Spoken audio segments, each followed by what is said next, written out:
आप देख रहे हैं टुडे न्यूज़ 24। ममता बनर्जी की ममता की दो टूक, पश्चिम बंगाल में कांग्रेस को पिलाएगी कड़वा घुट। नमस्कार, मैं दीपाली और आप देख रहे हैं टुडे न्यूज़ 24। हर खबर आप तक। दरअसल 22 जनवरी को जब पीएम नरेंद्र मोदी राम मंदिर में रामलला की प्राण प्रतिष्ठा समारोह में पूजा अर्चना कर रहे थे, तब कोलकाता में सीएम ममता बनर्जी सद्भाव रैली निकाल रही थी। रैली में ममता बनर्जी ने कांग्रेस और सीपीएम की कड़ी आलोचना की। साथ ही पश्चिम बंगाल में इंडिया गठबंधन के सीट बंटवारे पर भी अपना रुख साफ कर दिया। बंगाल की 42 सीटों पर इंडिया की सीट शेयरिंग पर पेंच फंसा दिया। अब कांग्रेस को बंगाल में कड़वा घूंट पीना पड़ेगा। पश्चिम बंगाल की सीएम ममता बनर्जी ने सोमवार को कालीघाट मंदिर में पूजा की। इसके बाद उन्होंने कोलकाता की सड़कों पर सद्भाव रैली निकाली। वे मंदिर के अलावा मस्जिद और चर्च भी गई।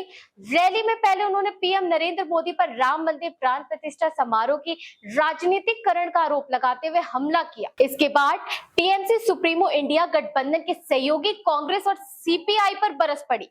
ममता बनर्जी ने साफ कर दिया कि वह पश्चिम बंगाल में सीटों को बंटवारा अपनी शर्तों पर ही करेगी। ममता बनर्जी सीपीआई के लिए एक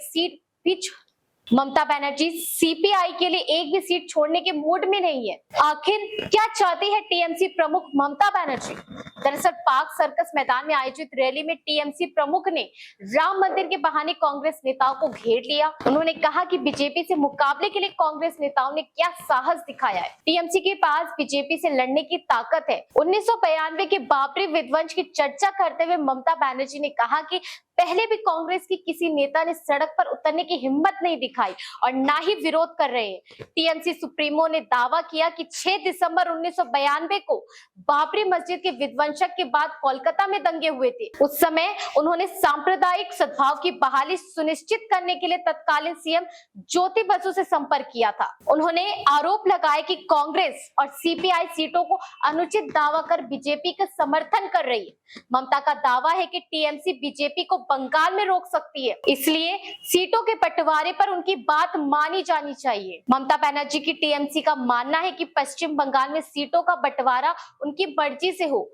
कांग्रेस और इंडिया के सहयोगी दल बंगाल छोड़कर देश के अन्य राज्यों में सीट शेयर करे। बंटवारे में उस पार्टी की बात मानी जाए जो ज्यादा सीटें जीतने का मुद्दा रखते हो। बंगाल में टीएमसी बड़ी पार्टी है, इसलिए उसके मुताबिक ही गठबंधन के पार्टनर सीटों का डिमांड करें। ममता की एक और मुसीबत है। वामपंथ के लंबे शासन के दौरान उन्होंने लाल झंडे के खिलाफ संघर्ष किया था। अब लेफ्ट पार्टी भी इंडिया में शामिल है, जिसके बाद चुनाव लड़ने से टीएमसी को भी भारी नुकसान हो सकता है। पिछले विधानसभा चुनाव में लेफ्ट पार्टी के वोटरों ने बीजेपी को हराने के लिए टीएमसी के साथ दिया। पिछले विधानसभा चुनाव में लेफ्ट पार्टियों के वोटरों ने बीजेपी को हराने के लिए टीएमसी का साथ दिया। इस कारण खुद सीपीआई और कांग्रेस गठबंधन को एक सीट भी नहीं मिली।